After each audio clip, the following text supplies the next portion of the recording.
기독교 세계관 중에 술과 담배 어떻게 해야 할까요? 입니다. 많은 청년들이 술과 흡연 문제를 꼭 다루어 달라는 요청이 있었습니다. 성경에는 이제 술에 관한 몇몇 구절이 있으나 담배는 있지 않아요. 네, 이건 아셔야 돼요. 그래서 우리는 성경 속에서 일상 속 신앙 문제를 어떻게 처리하는지. 자, 성경은 모든 문제를 다루고 있지 않아요. 그런데 우리는 성경 안에서 이 신앙의 문제를 어떻게 해결하는지 그 원리를 찾아보고 이를 술과 담배 문제에 대입해 보고자 하는 게 이번 우리 순모임의 목표입니다. 우리 누가복음 21장 34절 36절입니다. 너희는 스스로 조심하라. 그렇지 않으면 방탕함과 술 취함과 생활의 염려로 마음이 둔하여지고 뜻밖의 그날이 덫과 같이 너희에게 임하리라.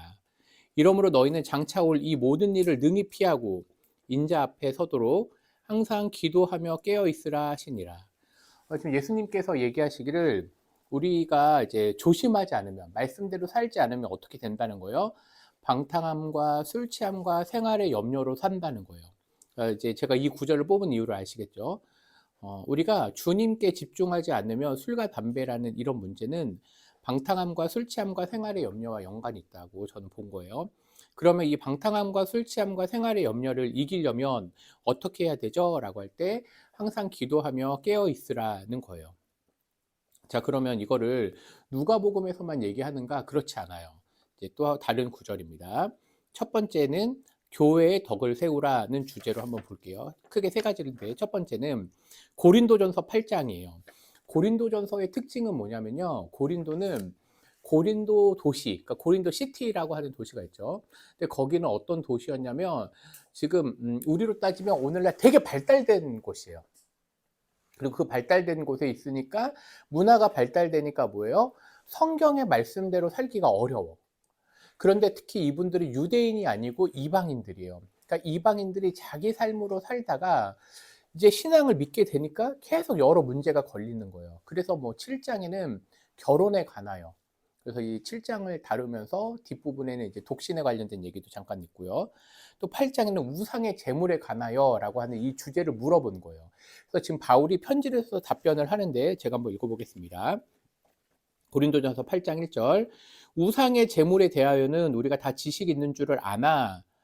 지식이 있는 줄 아나 뭐예요? 지식은 교만하게 하면 사랑은 덕을 세운다. 그래서 교회 일을 할 때 지식을 막 강조하거나 이런 게 아니라 사랑의 덕을 세우는 게 훨씬 중요하다는 거예요. 사실 그러므로 우상의 재물을 먹는 일에 대하여는 우리가 우상은 세상에 아무것도 아니며 또한 하나님은 한 분밖에 없는 줄 아노라.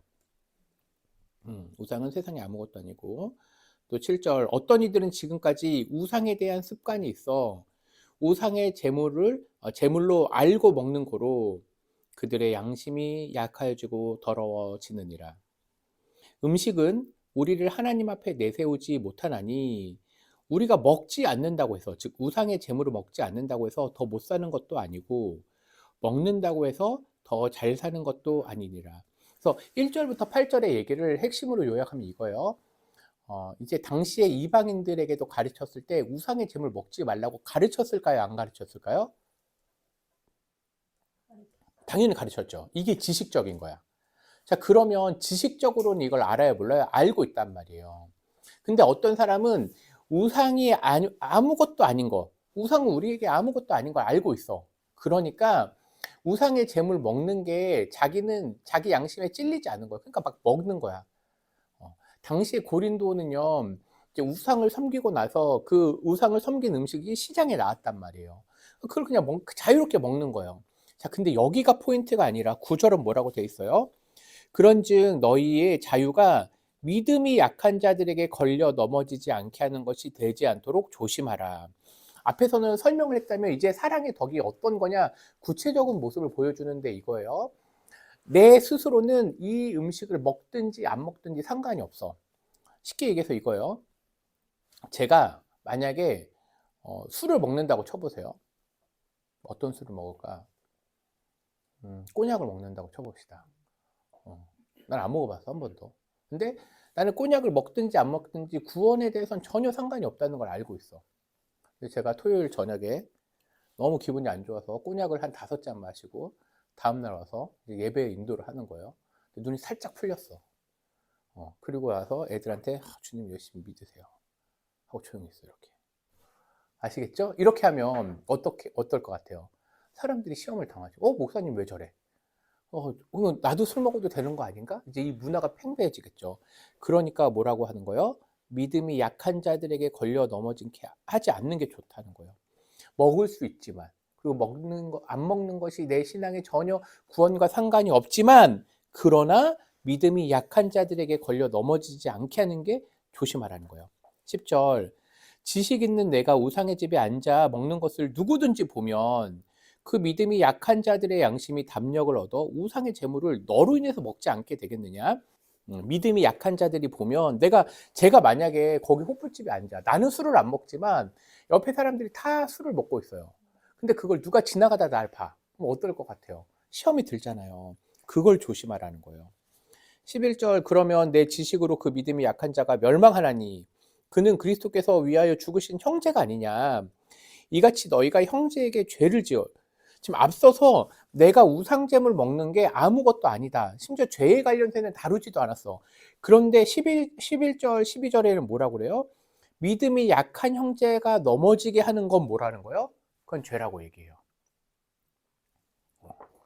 그래서 그리스도에게 죄를 짓는 것이다. 13절. 그러므로 만일 음식이 내 형제를 실족하게 한다면, 그러니까 음식 자체가 형제를 실족하는 게 아니라 지금 여기 말은 뭐예요? 믿음이 있다고 하는 너희 예를 들면 이 고린도 교회도 장로도 있고 신앙이 좋은 사람들 있잖아요. 근데 그 신앙이 좋은 사람이 그 음식을 막 먹는 걸 봐서 다른 사람을 시험하게 한다면 이게 형제를 실족하게 한다는 거예요. 만약에 그런 게 내가 만약에 그런다면 나는 영원히 고기를 먹지 아니하여 내 형제를 실족하지 않게 하리라 하는 거예요. 이제 이해가 되셨죠? 자, 바울이 우상의 제물, 제사 음식 먹는 것에 대해 답변을 하는 거예요. 우상 제사 이후에 그 음식, 즉 제물을 먹는 것에 대해서는 처음에 직접적으로 죄라고 하지 않았어요. 그러나 약한 양심을 가진 형제를 실족하게 하는 죄를 지을 수 있다. 여기서부터 죄의 문제가 나오는 거예요. 그래서 바울은 교회의 덕을 해친다면 영원히 고기를 먹지 않겠다 다짐을 한 거예요.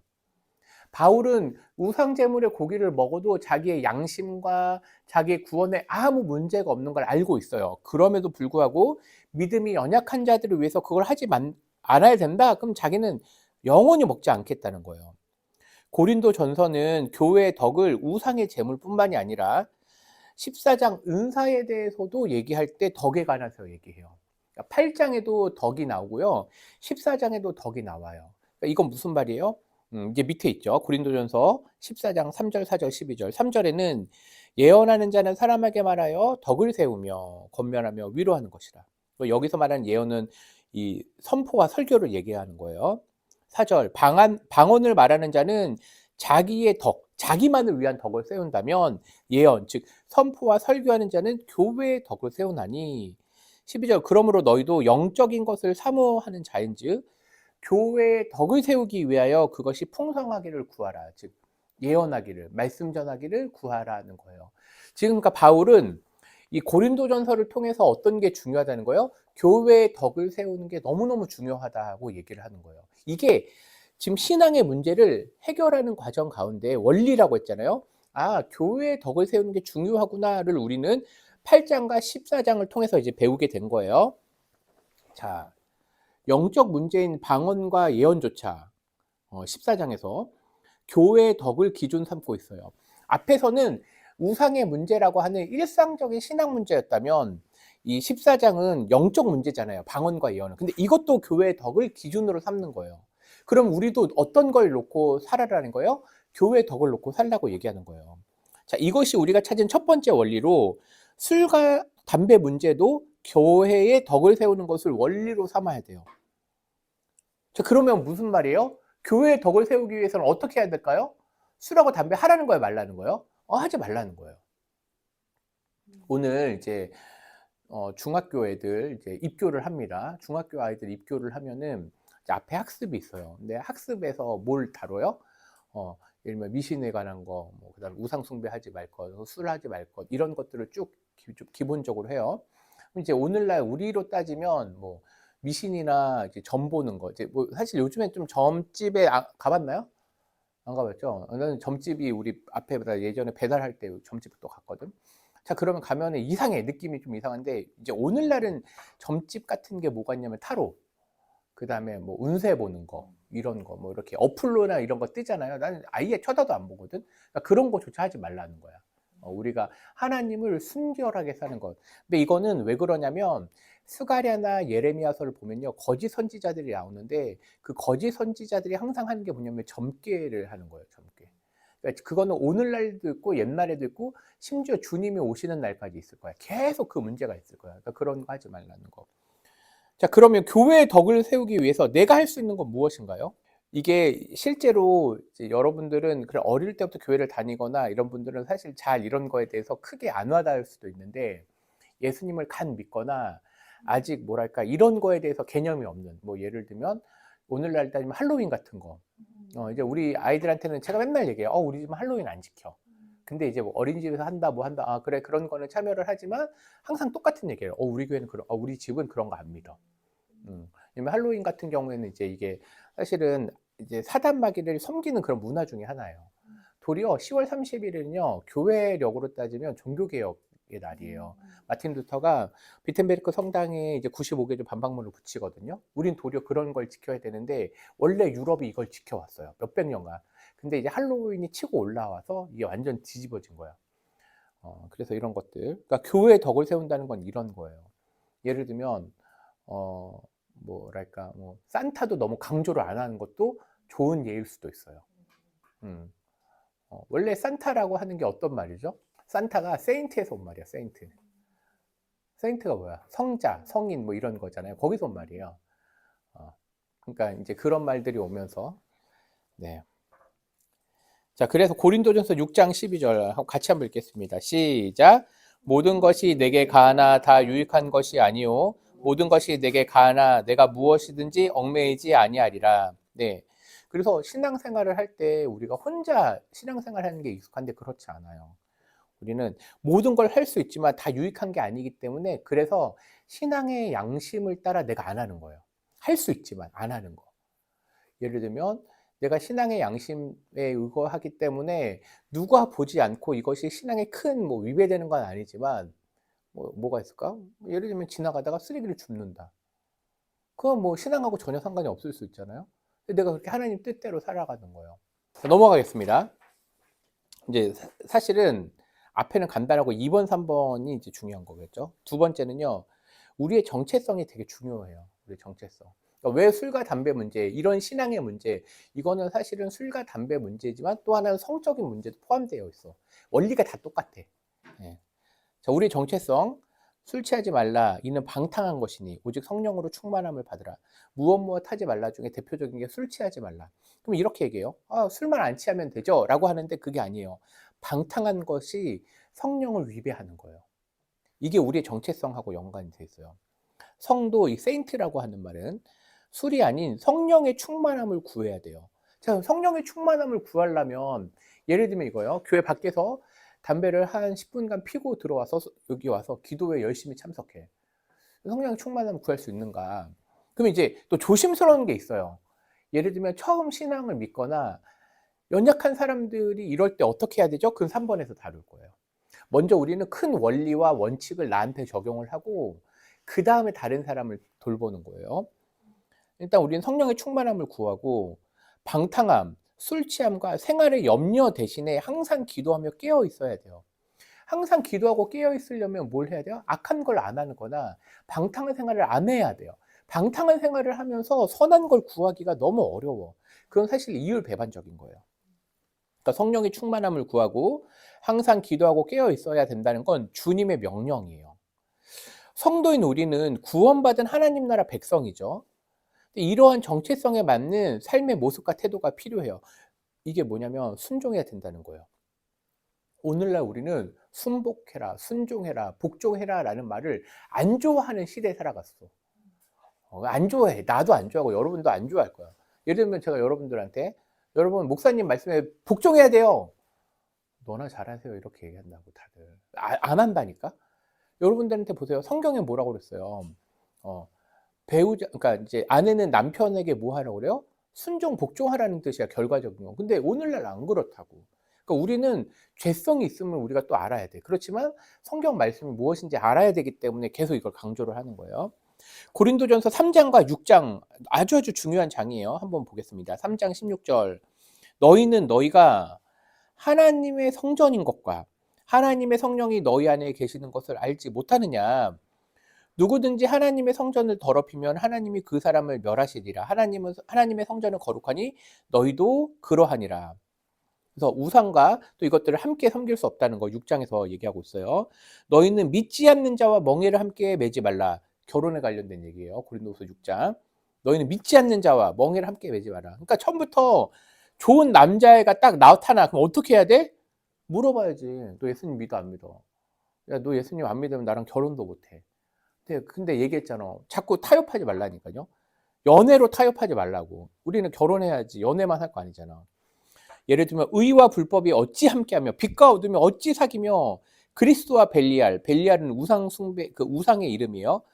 이게 조화가 되느냐? 안 된다는 거예요. 그러니까 믿는 자와 믿지 않는 자가 어찌 사귈 수 있느냐? 그럴 수 없다는 거예요.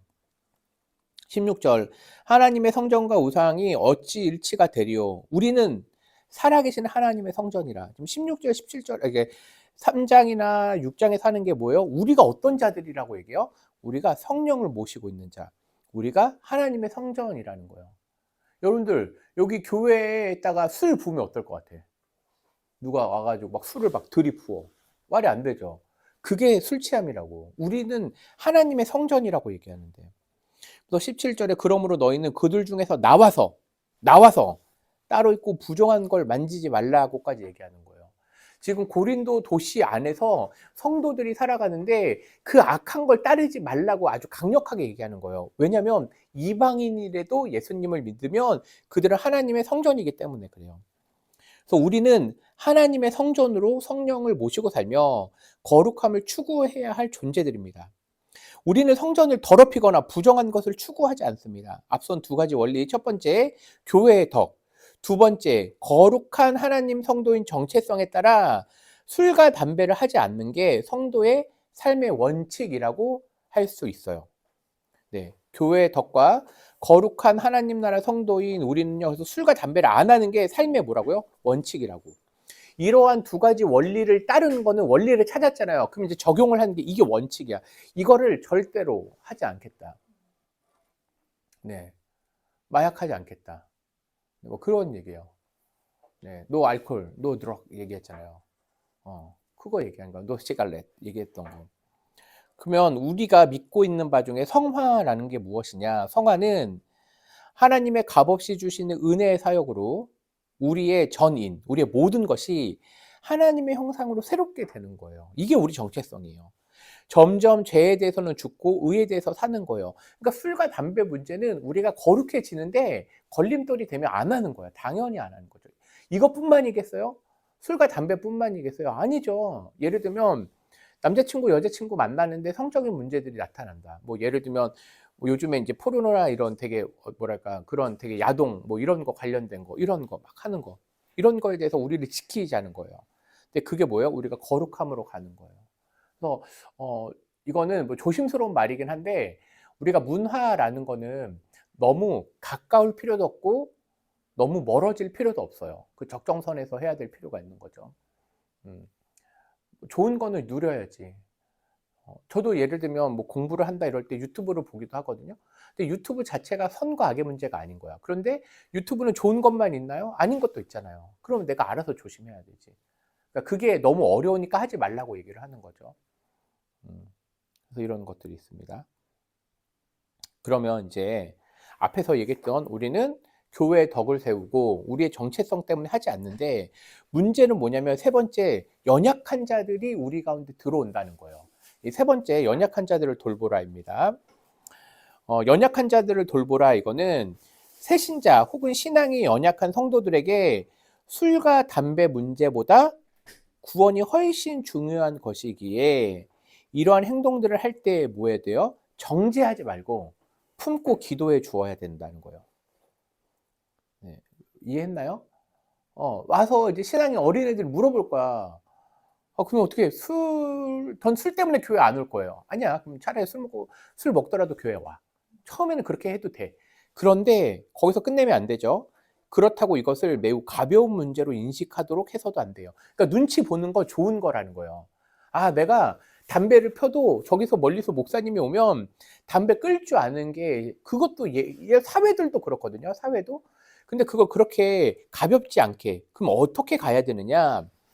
참된 성도의 삶의 기준과 원칙을 기회가 될 때 알려주긴 해야 돼요. 성도라고 하는 건 이런 거야. 그러니까 처음에 교회 올 때는 술과 담배 문제 때문에 교회를 못 오는 게 아니라 그걸 해도 괜찮아. 올 수 있어 라고 얘기를 해줘야 돼요. 그런데 이곳에 와서 신앙이 점점 자랄 땐 올바른 신앙의 원칙을 알려주어야 됩니다. 이방인들이 신앙을 가지게 될 때 교회는 어떤 원칙으로 권면을 했나요? 성경 있으신 분 계시나요?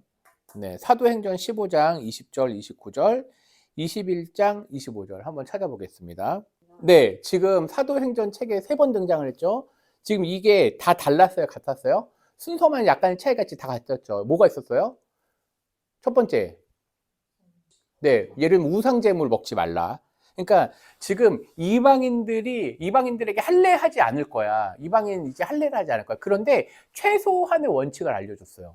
예를 들면 우상제물 먹지 말고, 피채 먹지 말고, 목매어 죽인 것 먹지 말고, 네 번째 음행하지 말고. 아주 간단하게잖아요. 그러니까 처음 신앙을 가진 사람들한테 우리가 이렇게 알려줘야 되는 거예요. 그러니까 우리가 이렇게 하는 것들을 우리는 옛날부터 지켰어. 그러니까 예를 들면은 막 그렇게 살던 친구가 교회 왔어요. 막 술하고 담배하고 막 음주 가무를 너무 즐기는 친구를 전도를 했어. 얘가 예수님 어느 날 갑자기 믿고 싶대. 그럼 와야죠. 근데 데리고 왔을 때 처음부터 음주 가무 하지 말라 이러면 교회 떠나잖아요. 그러니까 처음에는 기도해주면서 그랬냐. 뭐 어떤 날은 전화하겠죠. 순장님 제가 술 취해서 못 갔어요. 그래 오늘 안 오길 잘한 것 같다. 근데 이제 이렇게 하다가 조금씩 이 친구가 말씀을 듣고 변화가 돼. 그럼 알려주는 거예요. 사실은 그리스도인이라는 건 이렇게 사는 거야. 학습과 세례를 받는 과정 가운데 문답 교육을 하면서 이런 걸 알려주면서 그럼 이 친구가 뭐예요? 점점 변화되는 거예요. 이걸 우리는 뭐라고 그래요? 성화라고 하는 거예요. 그리스도를 닮아가는. 이방인들이 신앙을 가지게 될 때 복잡하게 얘기하지 않았어요. 술과 담배 문제가 구원과 전혀 상관이 없을 수도 있어요. 그렇지만 앞서 얘기했지만 처음에는 음주 가무를 지켰던 친구가 5년, 10년, 15년 지났는데도 여전히 그 생활을 한다. 그건 문제가 되는 거예요. 혹은 이 친구들이 이제 리더로 가게 됐어요. 신앙생활을 열심히 하니까. 그런데도 여전히 그걸 한다? 그건 문제가 있는 거예요. 그래서 사도 바울이 우상제물에 대해서 그 얘기를 한 거예요.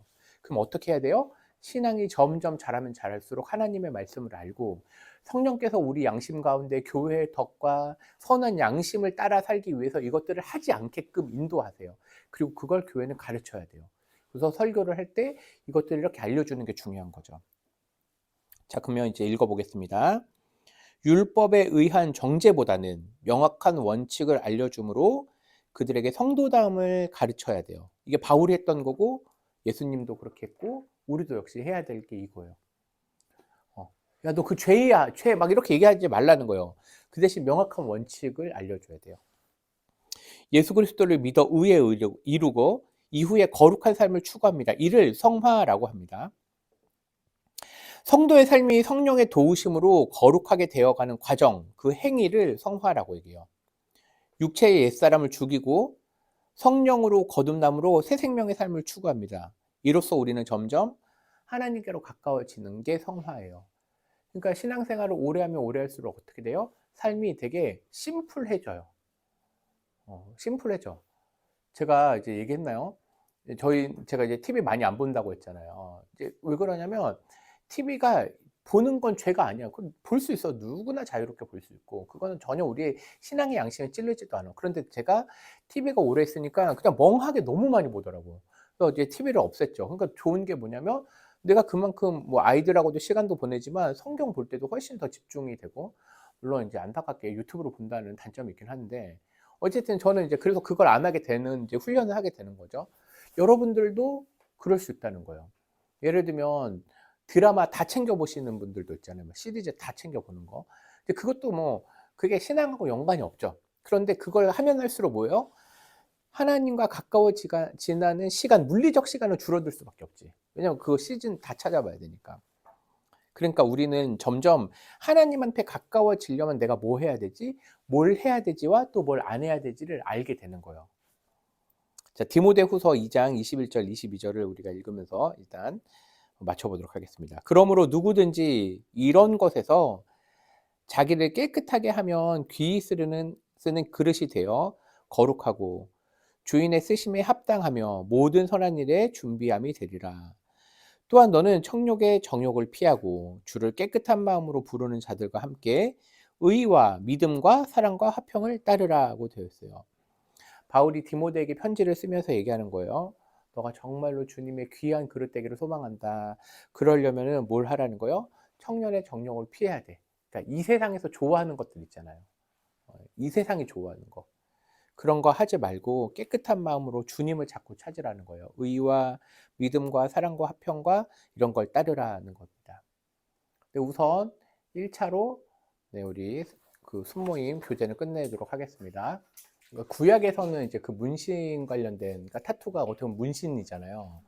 이제 문신이나 이제 귀 뚫는 거가 어쨌든 옛날에 뭐 종들이 했다 이제 그런 거가 있지만, 이제 그냥 쉽게 생각하면 이런 것 같아요. 우리가 하나님 앞에 정결하게 산다는 게 어떤 걸까라고 할 때 이제 기준이 명확하게 성경에 쓰이는 게 있고 명확하지 않는 게 있잖아요. 이제 그럴 때 이제 우리가 이런 원리들을 한번 적용을 해보는 거예요. 나한테 먼저. 그리고 아까 얘기했지만 교회의 덕이라고 하는 거. 예를 들면 이제 목사님인데 이제 목사님이 이제 예를 들면 담임 목사님이 이제 예를 들면 성찬을 하려고 해서 손을 딱 내밀었는데 막 여기에 막 써 있어. 예수사랑 뭐 이렇게 쫙 써. 딱 이렇게 성찬하는데 빵이 안 보이고 그것만 보여. 그런데 이렇게 주먹으로 인사해. 근데 막 여기다가 막 빨간 십자가 쫙 이렇게 새겨져 있고. 예수사랑 혹시 한글이에요, 아니면 영어예요? 한글로 써야지. 그치. 아니면 더 무서운 건 이거야. 일본어로 써 있는 거야.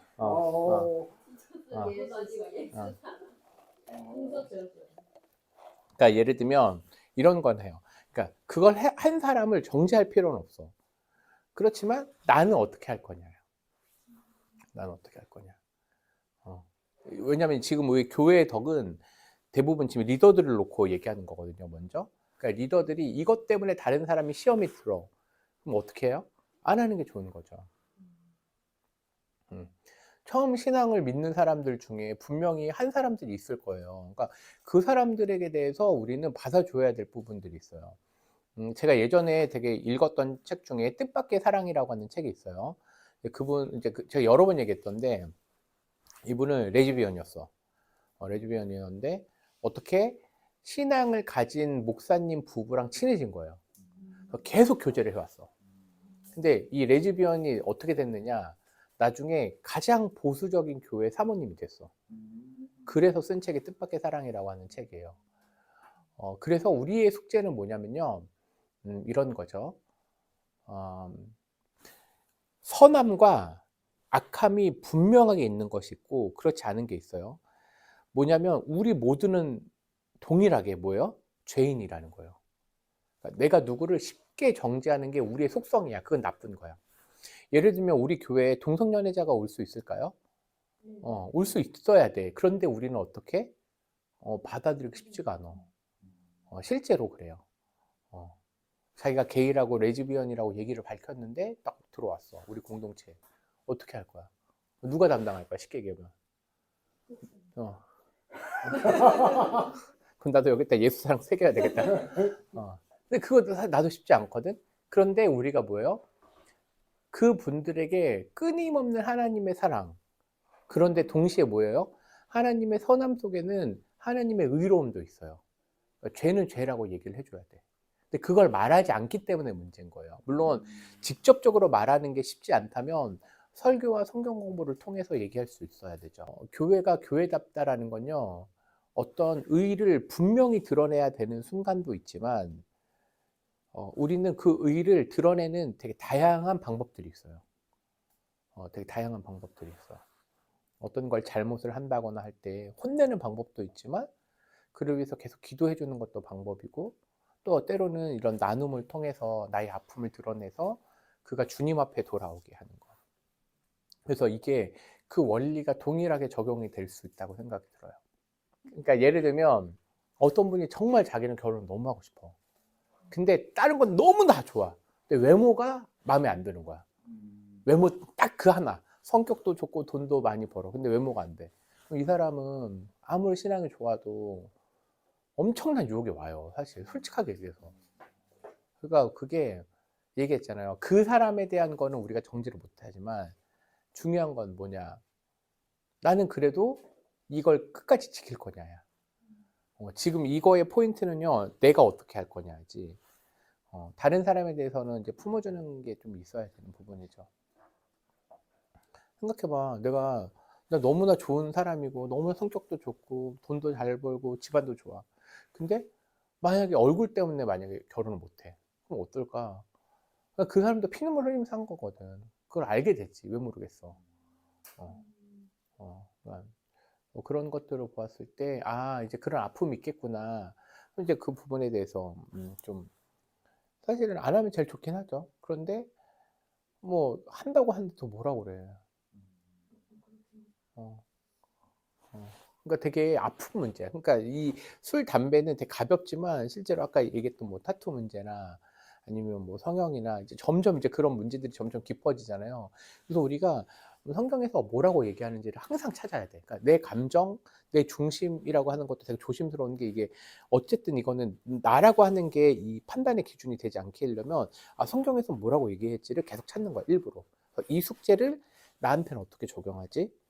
그리고 내가 이걸 좀 지키기 어려운데 어떻게 해야 되지? 그렇게 가면 훨씬 더 건강해지는 부분들이 이제 있는 거죠. 하나님 말씀을 99% 순종하고 싶은 것과 100% 순종하고 싶은 거의 차이야. 근데 우리가 가야 될 거는 100%지 99%가 아니에요. 우리가 주님을 닮아간다라는 건 100% 닮아가기를 소망하면서 가는 거지. 처음부터 내 목표는 95%야. 이거랑 차이를 느끼죠. 그러니까 얘기했잖아요. 교회에 덕을 세운다는 게 되게 어려운 일이에요. 어, 이거는 그러니까 뭐랄까 내 스스로를 엄청나게 절제하면서 살아가야 되는 거야. 이거 사실 쉽지 않거든요. 예를 들면 제가 우리 와이프한테도 어느 날 그 얘기를 했어. 내가 나이를 먹고 이제 목사가 점점 되면서 살면서 느낀 게 뭐냐면 내가 부끄럽지 말아야 되고 그 다음에 남한테 숨길 거를 안 해야 되는구나를 점점 느끼게 된다고.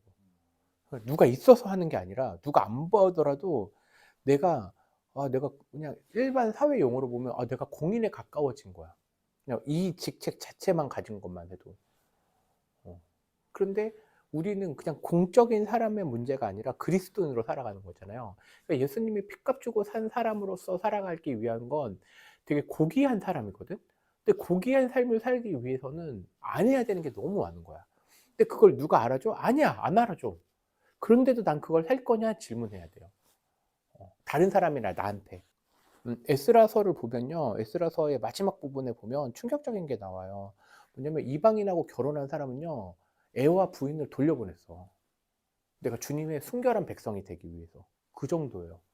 주님의 말씀대로 살려고 했다는 거. 그러니까 자기네들은 결혼 전이잖아, 지금 다. 그래도 이 문제 때문에 했는데 그게 아니라 자기는 애를 낳아서 낳고 살았다고. 그런데 하나님의 순결한 백성이 되기 위해서 이방인 아내와 애를 보냈다고. 그러니까 순결하게 산다는 거 엄청 어려운 일이야. 근데 그들은 왜 그렇게 했죠? 왜냐면 주님의 말씀대로 살려고 노력을 하기 위해서 내가 그걸 하려고 했던 거거든요. 그렇다고 내가 100% 지킨다 그것도 아니야. 그런데 그만큼 그리스도인으로 산다는 거는 되게 고결한 선택을 해야 되는 거예요. 어떤 면에서. 근데 이런 얘기가 제가 얘기하는 얘기가 정말 옛날 얘기야. 요즘에 안 맞아. 요즘은 크리스찬들하고 안 맞는다고 내가 알고 있어. 내가 막 정말로 성경 얘기 깊게 들어가잖아요. 그럼 사람들이 나한테 얘기해. 보수적인 게 아니라 완전 꼴통이라고 얘기한다고. 근데 그게 우리 신앙생활이 되어야 돼요. 근데 그럼에도 불구하고 뭐 해야 돼요? 사람들한테 항상 따뜻하고 다른 사람을 품어줄 줄 알아야 돼. 그러니까 너무 어려운 거야. 예수님이 누구랑 같이 지냈죠? 창녀와 창기와 세리와 죄인들과 지냈단 말이에요. 되게 어려워. 진짜 예수님이 산 모습대로 산다는 건 너무너무 어려운 일이에요.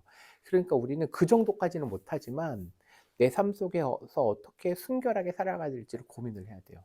이게 우리 정체성이에요. 그리고 교회의 덕이고. 내가 만약에 이런 신앙생활이 엄청 문란하잖아요. 그러면 여러분들이 제일 많이 시험 들어. 목사님, 왜 목사님 삶과 왜 이 행동이 달라요? 그 친구들 때문에 다 신앙이, 나 때문에 신앙이 떠나가게 된다고. 그러면 어떻게 해요? 나는 더, 우리 다현 있잖아. 다현, 내 제자라고 얘기했잖아. 몇 년 전에. 하영 있고. 목사님 봤잖아. 우리 목사님, 이런 목사님 왔어. 같이 교사도 하자고 해서 왔어. 근데 목사님 막 알고 보니까 막 뒤에서 딴짓하고 다녀. 막 여자친구 만나고 결혼했는데. 여러분들 그거 본다고 생각해봐요. 신앙생활 할 수 있겠어? 못한다고. 그러니까 그 정도로, 근데 이게 나뿐만 아니라 이제 여러분들의 숙제가 돼야 돼. 내가 그리스도인으로 산다는 것. 물론 얘기했죠. 세상도 몰라주고 교회도 몰라줘요. 주변 사람들이 몰라준다고. 그런데 주님은 아셔. 그래서 이 길을 가는 거야. 주님이 아시니까.